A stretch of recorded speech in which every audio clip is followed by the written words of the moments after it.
Here comes Santa Claus.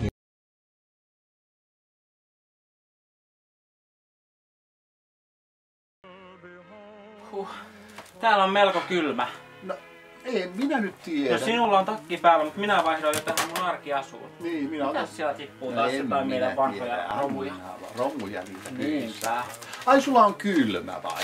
Nyt laitetaan vähän sytykkeitä. No laita nyt pesään. sytykkeitä, saadaan takkaan tulta. Niin Saadaan se on pökköä pesää. Joo, siinä on taas. No mutta mikäs se on? Mikäs tämä? Näytäpäs nyt sitä, että noin.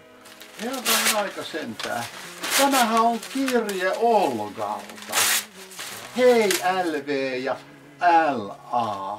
Katsos nyt pitkä, onpas harakanvarpaita niinku kirje täynnä. En ehtinyt lukea mitä siinä sanotaan, mutta luepas se ääneen. Hei rakas LV ja LA. Terveisiä täältä Virosta. Elämääni kuuluu vallan mainioina. En ole pitänyt tytöt teihin yhteyttä, mutta olette sydämessäni ja ajatuksissani aina. Tiedättekö tytöt mitä? Minusta on kuoriutunut ihka aito showtähti. Kyllä, se on totta. Minulla on paljon keikkoja ympäri Suomea, muun muassa Turku Burleskissa ja ravintolalaiva Borella. Olen pahoillani, mutta en usko, että tulen koskaan palaamaan luoksenne. Rakas serkutyttöni Lady Valkyria, pidä kiinni tyylistäsi ja usko itseesi. Olette sydämessäni ja mielessäni ja hyvää joulua rakkaudella Olga R. Nyt on makkaraa! Nyt on unohdettu kaikki joulujutut. Ei mitään karjalanpaistia enää. Eli nyt on korvattu makkaralla karjalanpaistit. Aivan. Ja me olemme nyt joulumielellä ilman karjalanpaistia. Ilman joulukoristeita. Ilman joulukuusta. Ilman joululahjoja. Juu, ja kaikkea siltä väliltä. Mutta mikä meillä on? Joulu- Paitsi makkaraa.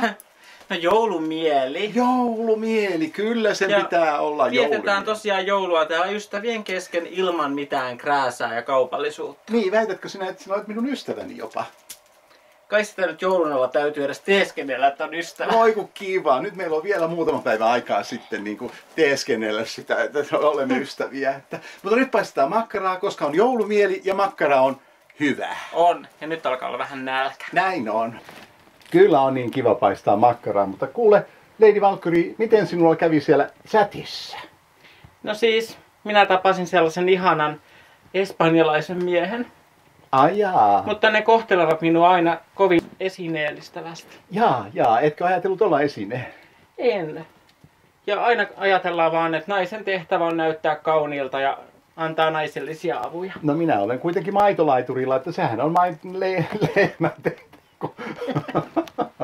Se on aina ainakin tehtävä. En ole Enhän minä nyt sinua joulun aikaa voi lehmäksi Ei, sitten joulun jälkeen tietysti kuitenkin kutsut minua. Että Joo, mä kutsun joulun jälkeen sut syömään oikein lihottavaa ruokaa. Saanko minä ottaa presidentti Saulin mukaan? Joo, jos haluat. Oi ihanaa, Sauli saa nyt kutsun, kun tullaan Lady Valkyrien illalliselle. Sittenhän siitä tulee 3 tähden illallinen. No niin teki, mutta siitä tulee presidentillinen illallinen. Ei me sitä Jenni, mikä se nyt on, niin haluaisi. Haukionkala. Tänään on jo kalastettu, niin ei tarvii enää haukionkalaa sitten mukaan. Miten tämä makkara sujuu niin kuin sillä tavalla? En mä tiedä. Tosi huonosti. Pitäisikö vaan laittaa pallo grilliin tai johonkin grilliin? No laita mikro. Joo. Nyt on kiire. Missä sinun vieheesi on? Tuollahan se on tuossa veneen pohjalla. No kyllä, sen pitää nyt ottaa käsiin vaan ja ruveta viehetä Minä en ala heittelemään. tässä mitään kaloja onkimaan. Mennään kauppaan niin kuin normaalit ihmiset. No olis se nyt kiva, jos sinä nyt vähän viehettä heittäisit. Minä en heitä mitään. Voi kamala sentään.